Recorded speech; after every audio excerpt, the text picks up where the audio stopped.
Good afternoon, everyone, and welcome to Louisville Mayor Greg Fisher's afternoon briefing. Today is Tuesday, September 15th. My name is Jean Porter. I'm Director of Communications for Mayor Fisher.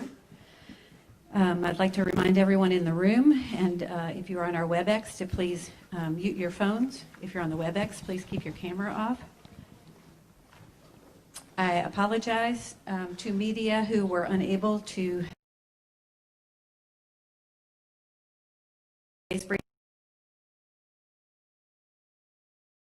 in the room from reporters, and we will take some from the WebEx chat as well. And we'll get started here. And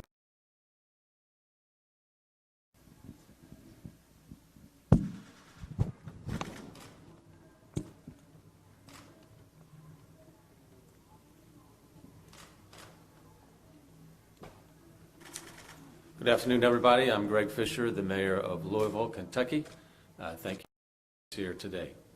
On March 30th ago, a tragedy beset our community with the death of 26-year-old Breonna Taylor.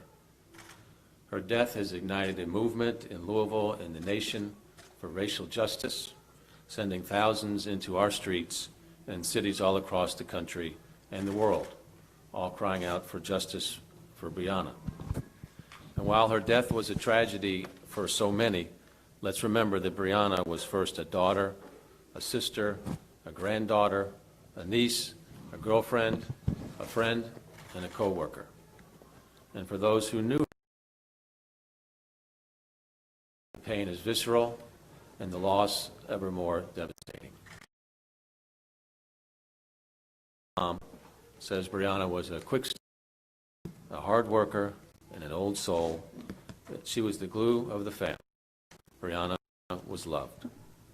I cannot begin to imagine Ms. Palmer's pain, and I'm deeply, deeply sorry for Breonna's death. While we await a decision from Attorney General Daniel Cameron on whether or not charges will be filed in this case, my administration is not waiting to move ahead with needed reforms to prevent a tragedy like this from ever happening again.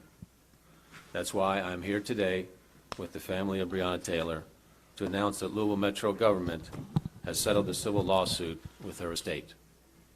As part of this settlement, Louisville Metro government agrees to make several important policy changes. First, to build stronger community connections between our police officers and the people they serve, we will, one, establish a housing credit program for officers to live in certain low-income census tracts within the city, and we will encourage officers to volunteer 2 paid hours every 2-week pay period during their regular work shift at an organization in the community that they serve. Next, as I've said before, we often ask our police officers to not only keep the peace, but to deal with challenges that society has failed to address, from mental health to homelessness to substance abuse and everything in between. That's not fair to our officers. It's not the right way to address these challenges.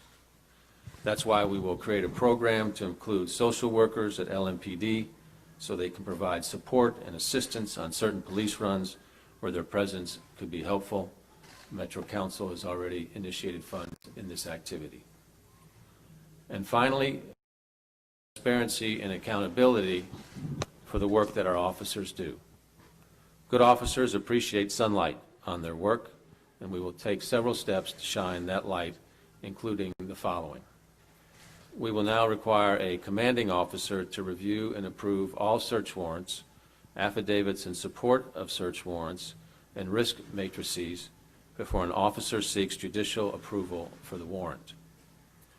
We're creating a clear command structure when executing warrants at multiple locations.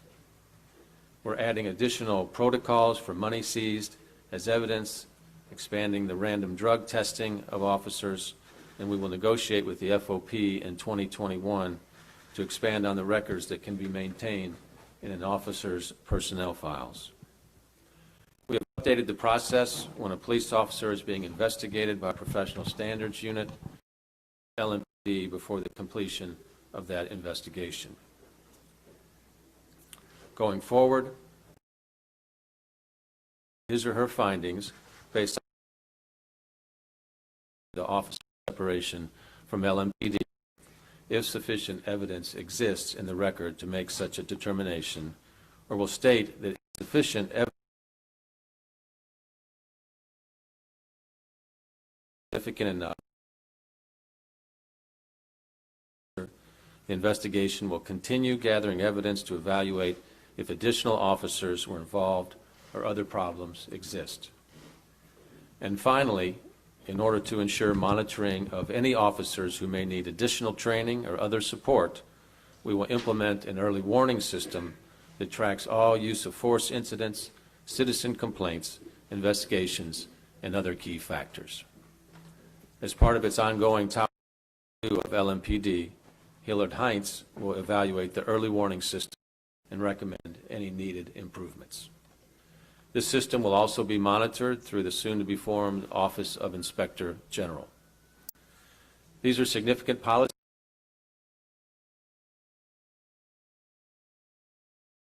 law, as well as changes to policies on use of force and if tear gas would ever need to be used.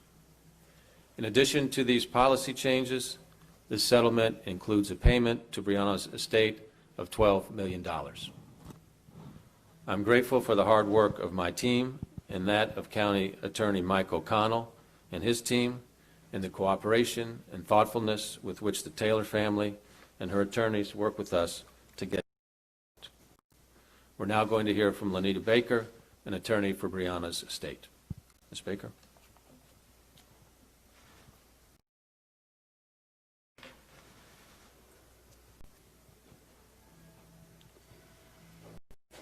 Justice for Breonna is multi-layered. What we were able to accomplish today through the civil settlement against the officers is tremendous, but it's only a portion of a single layer. When officers cause the death of an individual, it is imperative that we seek justice not only in the criminal system, but also in our civil system. That's when we hold people financially responsible. But it's important to know here that a financial settlement was non-negotiable with significant police reform, and that's what we were able to do today. We sought forth, as we went through negotiating the terms of this settlement and the reform, to engage police officers within the community, not just when they're dispatched, but to get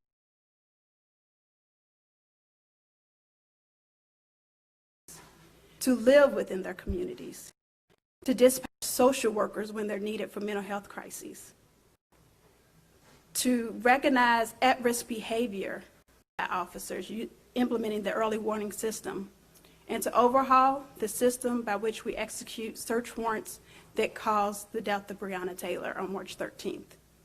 It's important for her family that they minimize the risk of what happened to Breonna Taylor happening to any other family in Louisville, Kentucky, and we're going to continue that fight beyond the city of Louisville, Kentucky, and throughout this country to protect and reform police departments across America. We recognize that this reform is not all-encompassing, and we commit our time, our talent, and our resources to continue to work with the community to fight the systemic racism plaguing in our city. We will continue to work on behalf and with the protesters who have their freedom, bring awareness to not just Breonna Taylor, but to the systemic problems facing our city. We know that without their voice, we would not be here today. Attorneys will ensure that prosecutors handling the case of protesters truly are administrators of justice and not being punitive simply because those to shine a light on what was going on in Louisville, Kentucky.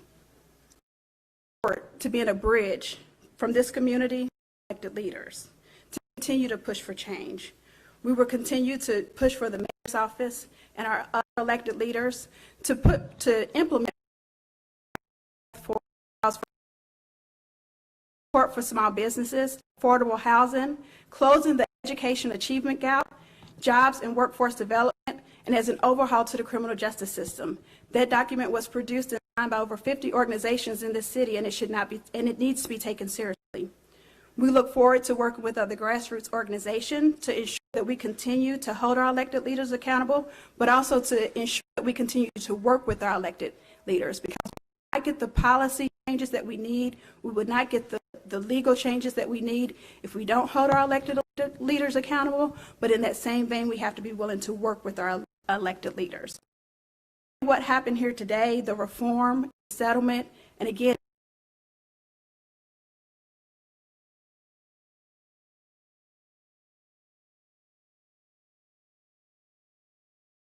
in one of these cases where you get a financial settlement and police reform, but again, it was important to us, to Breonna's family, to the lawyers involved, and it was important for us to give that back to the community, which has been fighting so hard to save Breonna Taylor's name.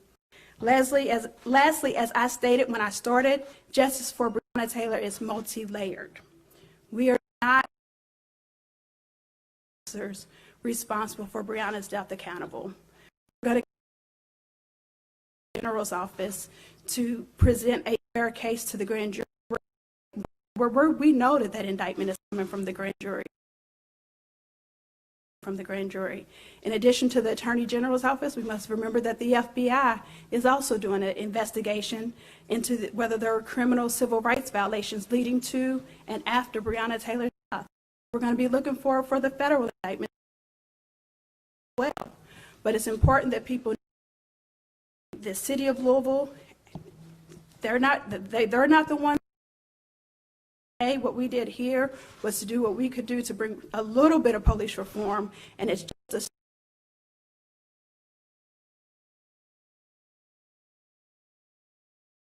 increase that finish line.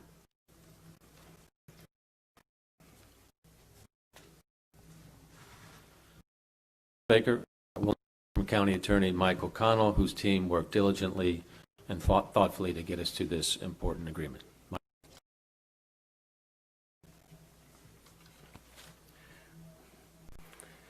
Thank you, Mayor. Ms. Palmer, may it please you today that we try to bring some assistance and help to you and your family. Breonna Taylor's life matters. Breonna Taylor's life continues to matter, as you see here today. Breonna's mother, Ms. Palmer, throughout everything that has led us today, the hole in my heart of losing a child as well is the greatest grief I've ever known in my life, and nothing can fill that hole. Think how I would have reacted if Breonna was my daughter. Ms. Palmer has shown remarkable grace in the past 6 months. We did not wait to engage Ms. Palmer's counsel to discuss this case. The independent investigations by the Attorney General's office and the FBI are welcomed, but that was not going to delay the work toward meaningful changes in our city. This is not simply a significant monetary figure, but as Ms. Baker just mentioned, it is a path of agreed action. The reforms were discussed and moved ahead by representatives from both parties. This work happened over many weeks with good faith and dedication by everybody that was involved. Everyone around the table was dedicated to advancing those reforms for the whole community. We tried our best to get a start. Much time and effort went into this, and I offer my appreciation to all involved. Let me just finish by saying today alone is not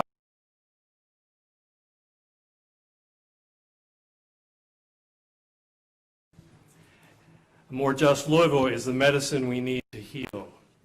Thank you very much.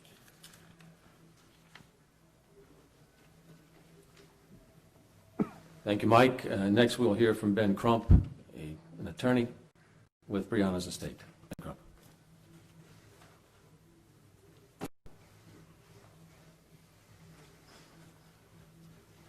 Thank you, Mayor Fisher, Attorney Mike O'Connor, to the Louisville Metro Council, to Tamika Palmer. as I sit and look at her and Bianca, with Lanita, Sam, how we have become like family. And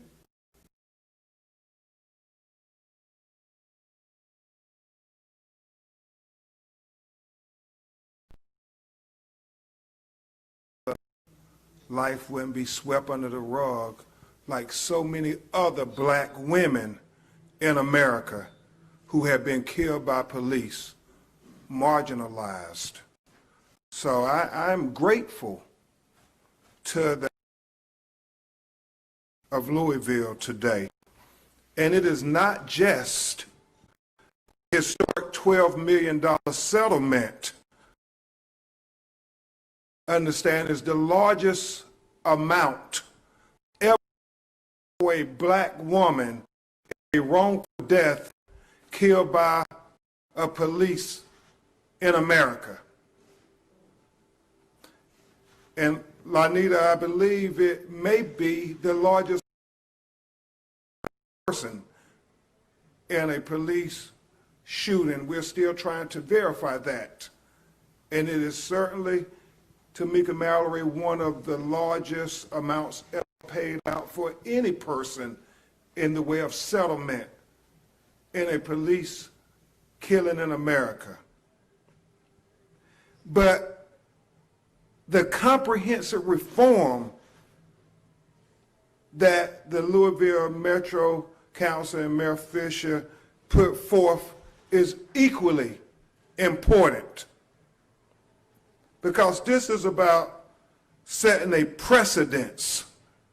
When my great co-counsels from Kentucky, Lanita Baker and Sam Aguiar, first talked to me about this black woman who had been killed in her own apartment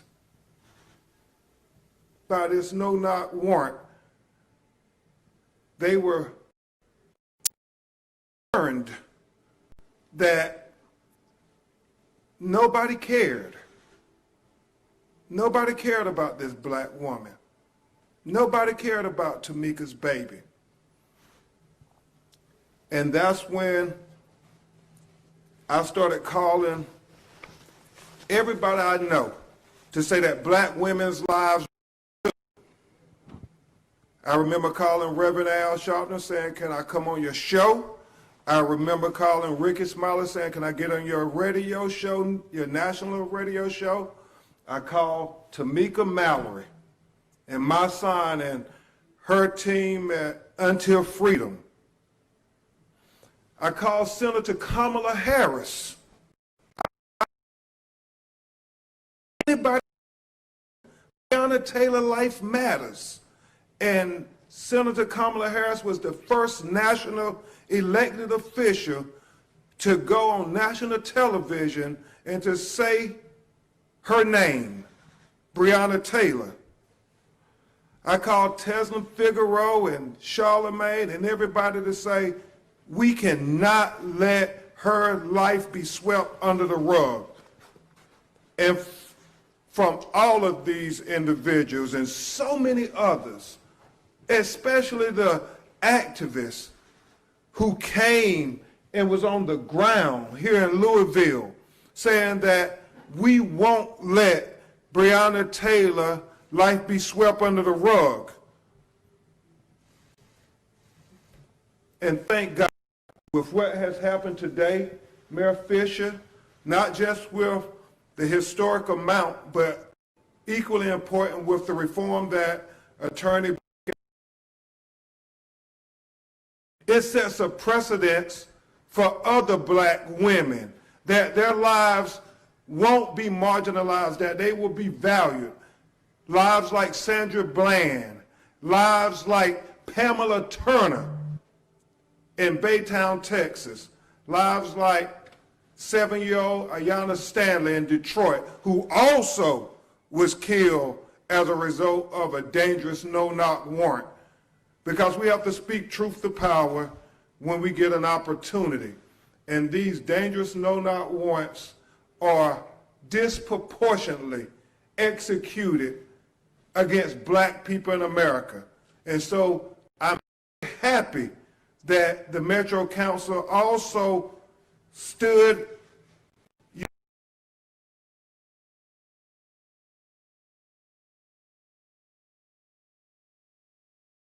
these dangerous no-knock warrants, because it was foreseeable who was most being put in danger with these no-knock warrants. And so I want to point out very significant what happened in Louisville here today. In representing George Floyd in Minneapolis, Minnesota, Jacob Blake, in Baytown, Texas, right outside of Houston, Terrence Crutcher in Tulsa, Oklahoma, Botham Jones in Dallas, Texas, Joseph Richardson in Baton Rouge, Louisiana, and so many other names of black people who have been killed by police in America. While most of America is dealing with the COVID-19 pandemic, we in Black America are not only dealing with that pandemic, but we're also dealing with the 1619 pandemic. The pandemic that started 401 years ago when the first enslaved Africans came to America. To this one, we have been dealing with systematic racism and oppression that have killed us inside and outside the courtroom. So it is worth noting that in all those other cities, there has not been the responsive, comprehensive system that occurred in Louisville, Kentucky to make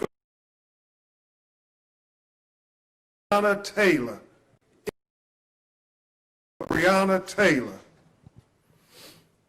But regardless of this landmark step on the journey to justice, we still are demanding that Kentucky Attorney General Daniel Cameron bring charges immediately against the police officers that murdered Breonna Taylor. This week, justice delayed is justice denied. The city leadership has done a significant step today, but now it is on Daniel Cameron and the Attorney General of his office to bring charges, and at the very minimum, Lanita, manslaughter charges, because we want for Breonna Taylor, not just partial justice. Breonna Taylor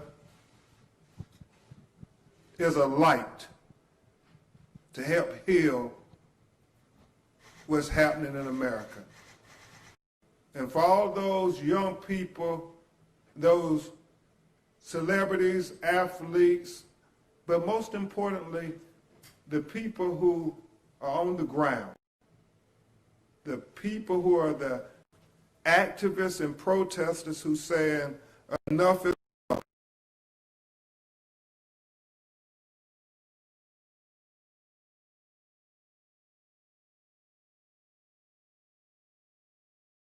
Kentucky, we took significant steps today in the name of Breonna Taylor, trying to correct this broken criminal justice system. And we do it in 3 phases. With this civil lawsuit, which is the only thing that Lanita and I can control. We can't control the criminal prosecution.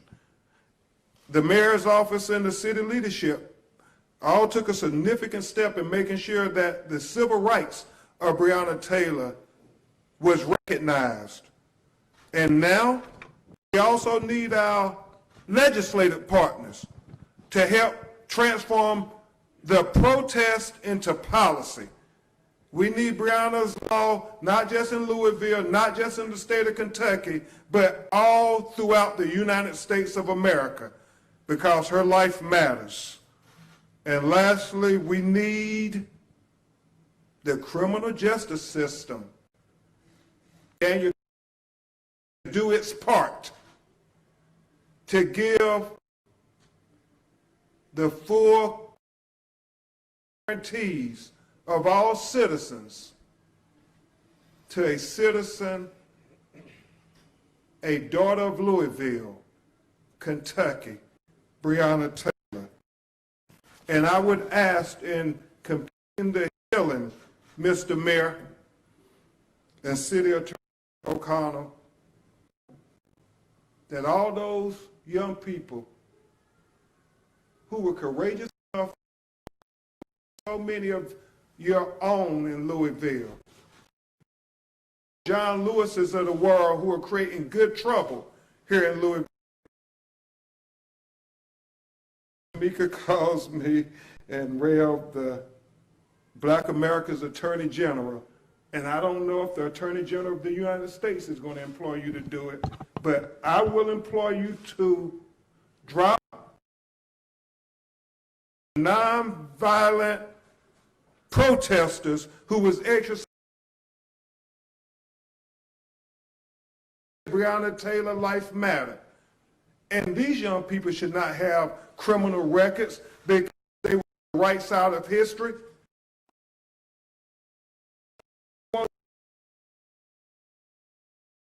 Us completely.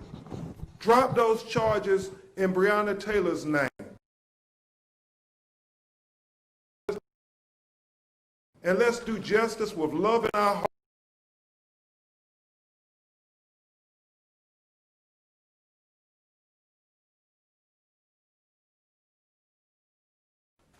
Say her name, Breonna Taylor.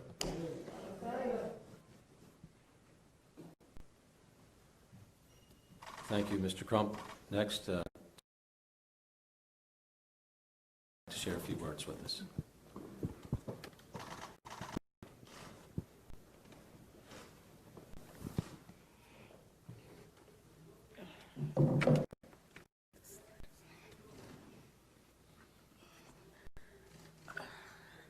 As significant as today is, it's only the beginning of getting full justice for Breonna.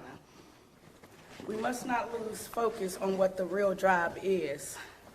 And with that being said, it's time to move forward with the criminal charges because she deserves that and much more. Her beautiful spirit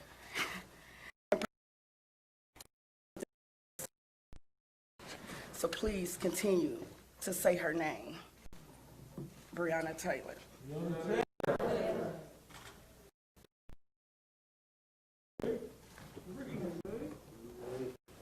Thank you. Thank you for your grace and for your strength and for your love for Breonna and for our city as well, and your determination us city and help to get us to this agreement. So I'm grateful for that. Thank you. Next, we will hear from Tamika Lowry of Untitled Freedom. Tamika. Thank you, Mayor Fisher. Justice for Breonna Taylor. And if there ain't going to be no justice, there ain't going to be no peace. A settlement is, we want to say today that the police officers responsible for killing Breonna Taylor must be arrested in order for the community to feel calm. We understand that this is a great acknowledgement. Important that our community understands what happened here today is very significant. It is significant because, again, there is an acknowledgement of Breonna Taylor's life and the fact that those officers in this city murdered her. Breonna Taylor has shifted the atmosphere. She shifted it not just here in Kentucky, but across the country. The ban on no-knock warrants was where we began in terms of great reform. And to know that Attorney Lanita Baker and Attorney Sam Aguiar continue to push for reform in this particular settlement is extremely important, and it cannot be denied. We must acknowledge it. The reforms are evidence that the city, unfortunately, its police department, has been exposed for some corruption that exists within the department. The significance of this settlement is a small price life, a very small price to pay. They deserve all the money that we can muster up in the world just to help a little bit with the feeling of pain and turmoil that I know exists within this beautiful family. But let us not lose main focus, as Tamika Palmer has said. The officers, Brett Hankinson, Miles Cosgrove, John Mattingly, and Joshua James must be arrested. We cannot forget about Joshua James, the man who lied on a no-knock warrant application that sent police officers charging into the home of Breonna Taylor and Kenny Walker. We cannot forget about any of those officers, and is to do right by this community. If you know of other officers who were involved, they should be arrested and indicted immediately.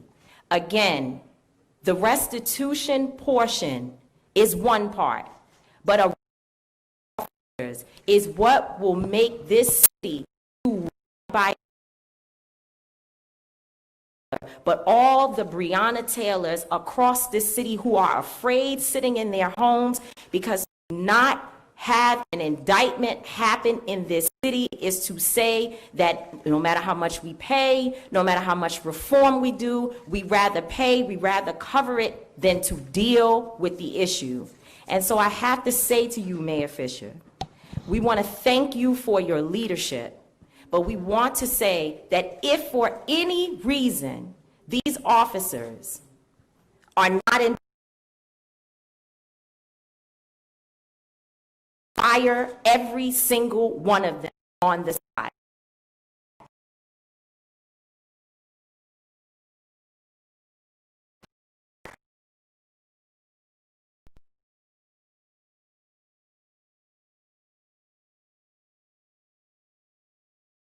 Of Kentucky.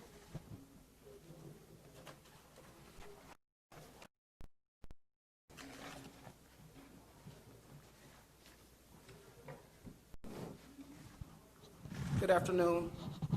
My name is Couture Heron, and I'm a policy strategist at the ACLU of Kentucky and also a member of Black Lives Matter Louisville. I was honored when Breonna Taylor's family asked me to be here today, and I am grateful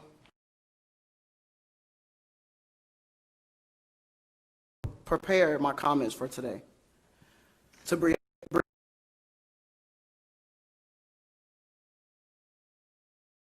officers from Louisville Police Department, some of whom remain nameless, killed your beloved family member. You deserve closure. You deserve rest. You deserve to be cared for and loved on and supported for the rest of your days. I am grateful you have reached this point of some closure in some of the ways you have asked for.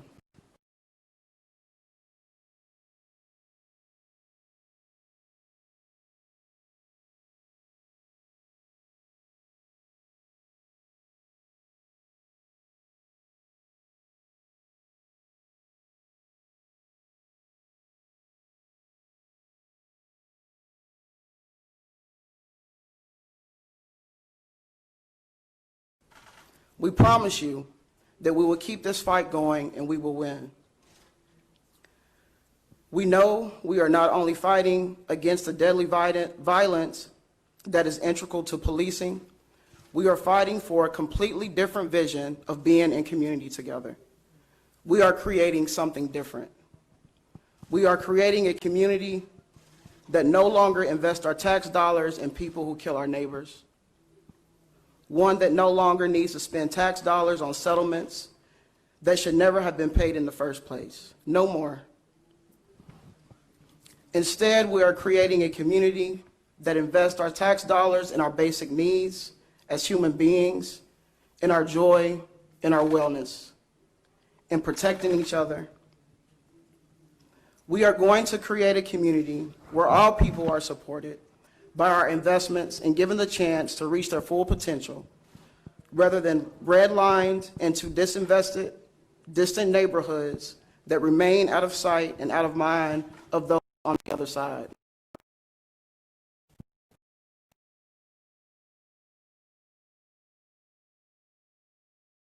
Never actually compassionate, where people were forced for scarce essential resources, policed for the consequences of what it means to live in scarcity, and then killed for our connections to each other. No more. We are creating a community that finally sees the fruits of our collective labor and invest our tax dollars in ways that nourish us, nurture us, heal us, challenge us, and love us. In ways that house us, feed us, and make us laugh. This is the community investment that values Black life, and we will heal in Louisville. To Louisville Metro government and all the complicit decision makers throughout, understand that this is not over. We are demanding full individual accountability and institutional accountability. While the culture of white supremacy has lied to you about what accountability means, let me tell you, accountability includes self-reflection, repair, apology, and changed behavior. Changed behavior means no longer incentivized violence to abuse and kill our people. Accountability means an end to transactions that tinker around the edges. For years, we have watched as you tinker around the edges with our freedom while you go all in with dangerous and wasteful programs that you call investments. From the police budget to the gentrification of our neighborhoods. You have used our own tax dollars to harm us. Our people demand transformation. Our people demand rest, joy, solidarity, interdependence. Change is here, and it is the people's to change. And it is the people's to change. And to my people who are giving so much of themselves to this moment, striving for a better day and a better tomorrow, I would like to offer you these words of Harriet Tubman. If you see the torches in the woods, keep going. If they're shouting after you, keep going. If you want a taste of freedom, keep going. Thank you.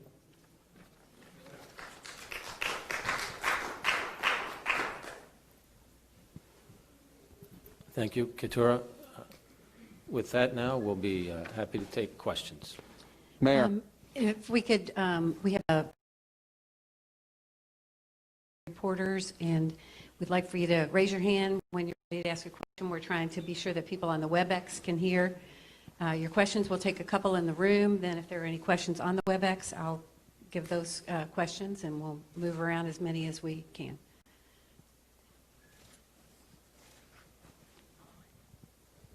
Oh, you hold it. Thank you, Mayor. How much did the timing into the announcement of this civil settlement, was it important for the city to announce a civil settlement before the grand jury's decision? No, I've been thinking about this and working about this on, for quite some time now. So they're on two different tracks in terms of the civil and the criminal. So the parties negotiated this settlement that came out here today. I forgot to ask if you media you're with going forward. Duval, Courier Journal here in Louisville. Regarding the payment, how much is coming from insurance and how much is coming from the risk management fund? Yeah, let me introduce Daniel Frocht, our Chief Financial Officer that day.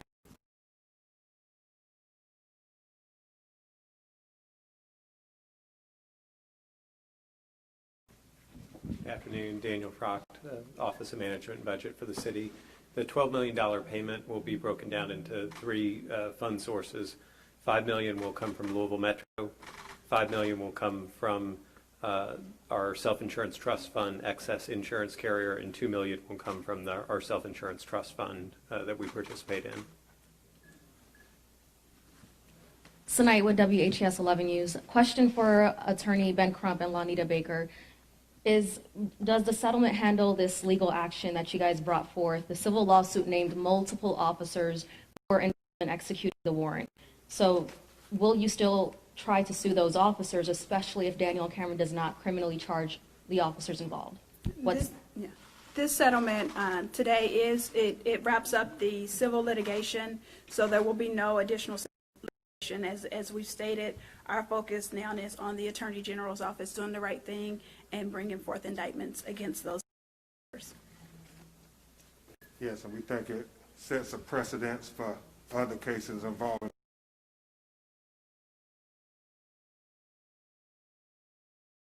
DRB. Mr. Mayor, can you commit right now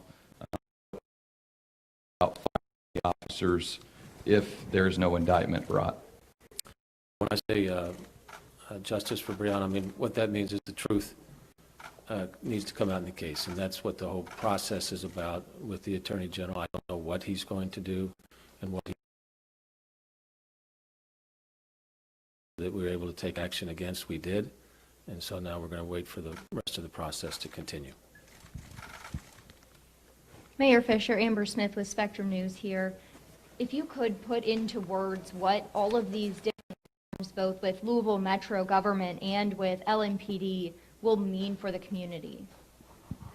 Well, in order for the community to heal and move forward, there needs to be legitimacy and trust between the community and the police force, both here in Louisville and all over the country. This is a conversation that's taking place, so we hope that these are steps that are going to begin that process so that we can work forward together. This isn't going to be an overnight activity, but it's a step.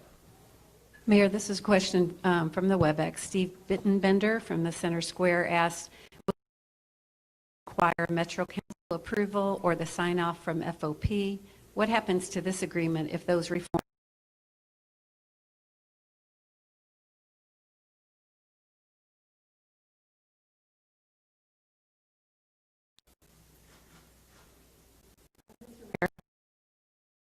News.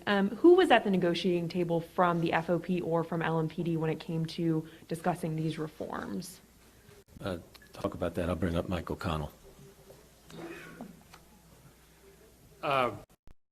Became part of the settlement agreement were done primarily by counsel for the respective parties, and consultation with those police officials that could lend information and procedural protocol and that type of thing. But this was a decision made by the administration, and just sitting down and doing a lot of negotiation over it. And but we always knew from the beginning, it was made very clear, as Lonita said, we always knew from the beginning that some aspect of any settlement in this case was going to have to contain reforms. Ms. Palmer and Lonita, and they were very involved in the conversations about, at least at this point and going forward, what can we do now that we can move the rock in that regard. And while I'm up here, Daniel, thing on, you asked about the source of the funds and how it worked. Somebody over here did, but part of the funds were Louisville Metro, or the Trust, I should say, for coverage from an insurance carrier in certain cases, and $5 million of this came from the excess carrier that is the insurance carrier for the government insurance trust. So the breakdown, though, is Louisville is responsible for the first $500,000. Legit, or the government insurance trust, is that's an insurance trust in which the water company and TARC and others participate in. $5 million from the carrier, and then the additional sums were from Louisville Metro. Did I say that right, Daniel? Okay. Thank you. The next question is from Sal Bono of Inside Edition Digital. He asks, if you're waiting for everything to come out on police in order to fire them, why did the city choose to settle? Well, the timing is such that both parties felt it was best to do it now, so we could talk about both the reform aspects of this and, of course, the financial settlement. Mayor Fisher, this is Natalia Martinez with Wave 3 News. What would you say to any possible criticisms that this was settled only as a way for you to not have to testify and answer questions in relation to the case, for the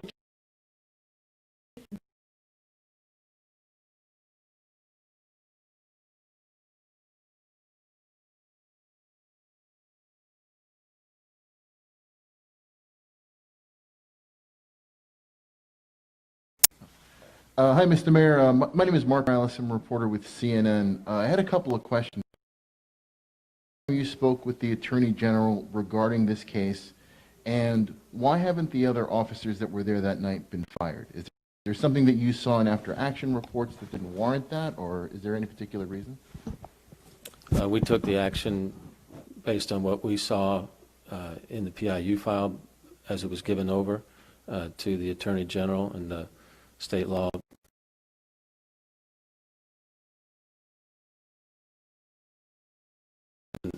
Recused himself. That's why it's at the Attorney General's standpoint right now. This question is from Marissa Latte from the Washington Post. She asks, who in the Louisville Police Department currently signs off on search warrants, if not commanders? What is the process?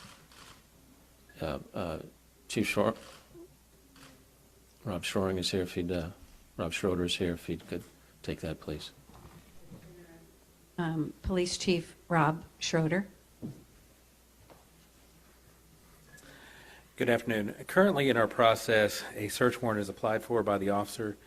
It is reviewed by potentially a commanding officer in many cases, but not necessarily always. In the instance it is signed off by a commanding officer, that may be by somebody in an acting capacity. What this agreement does is solidify that it will be an actual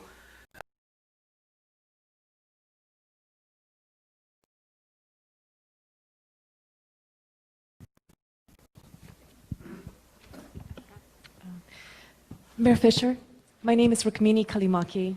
I'm a journalist with the New York Times. I wanted to ask you, number one, if the city has admitted any fault as a result of Ms. Tamika Mallory. If the law does not allow the Attorney General to charge the officers that returned fire in self-defense, what will be the answer of protesters seeking justice for Breonna Taylor?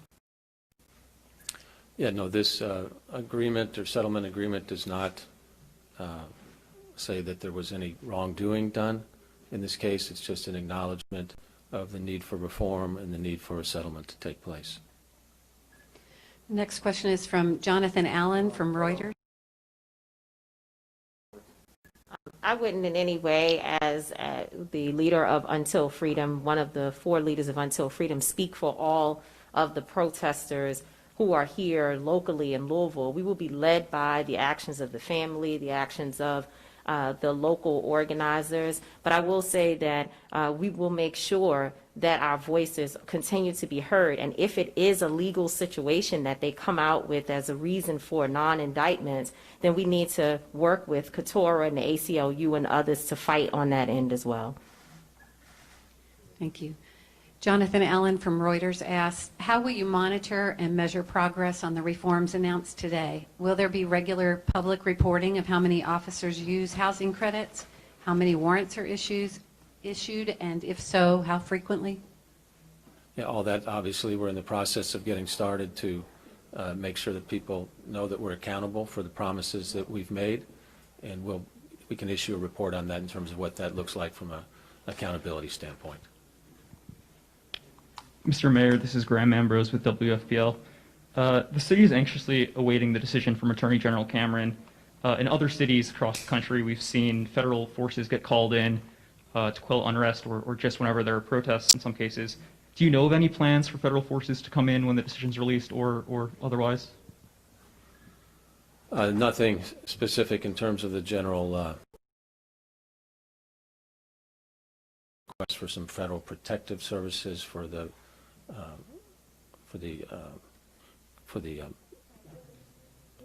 no, not for the grand jury, but for the business, or for the federal courthouse, excuse me.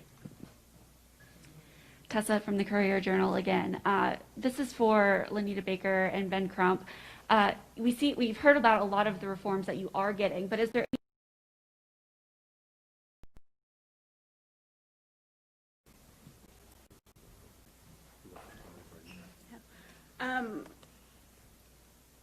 They always say when you're negotiating, everyone's supposed to walk away without receiving everything that they received. I will say, however, in this case, the most important areas of reform were provided. Metro was very willing to work with us on that, the things that we felt important. And as I've also stated, that we recognize that this is not the end of reform. So we look forward to continuing to push for additional reform.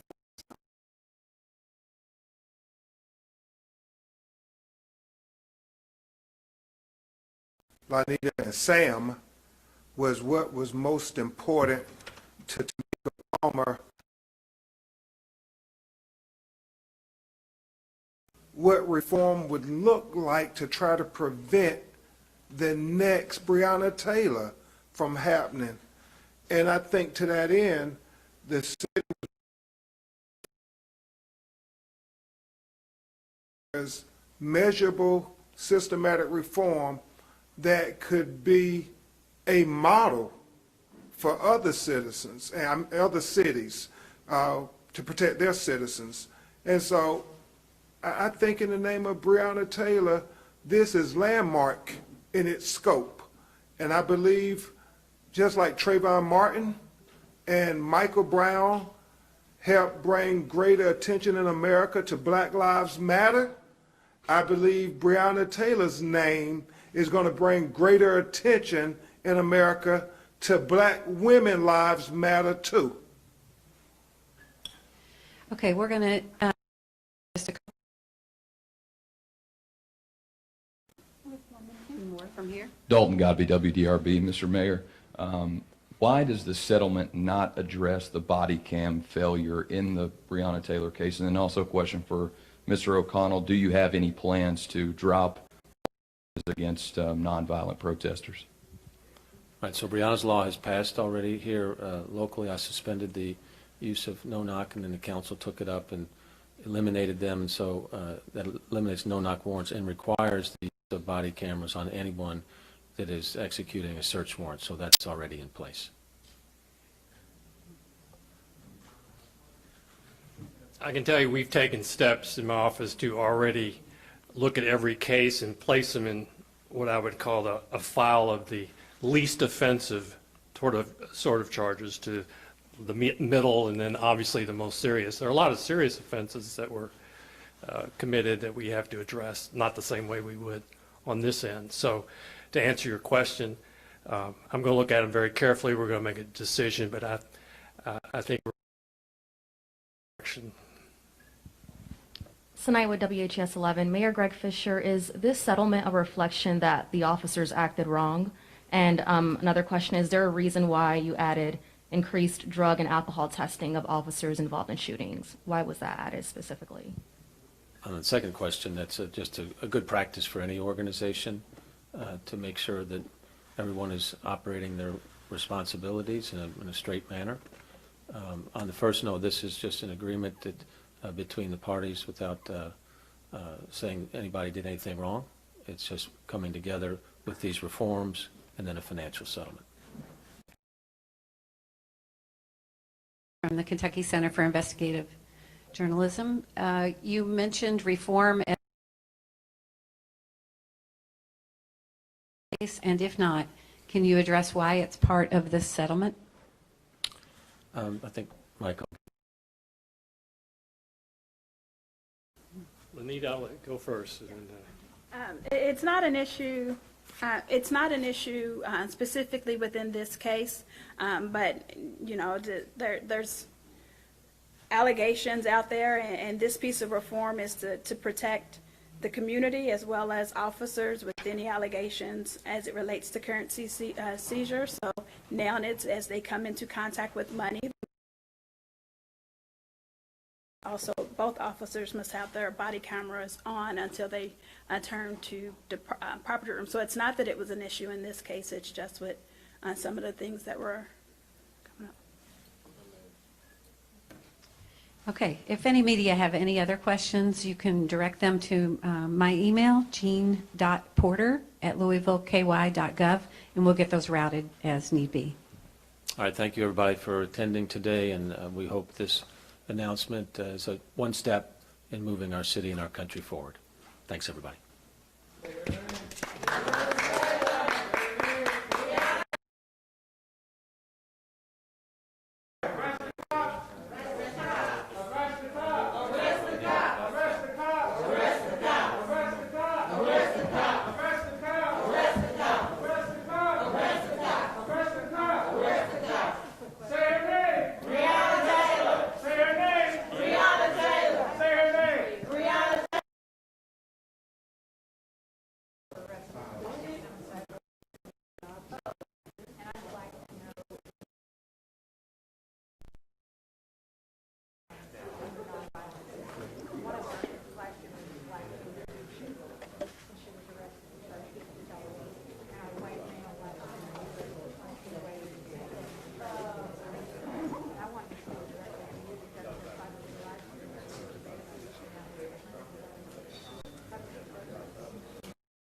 day.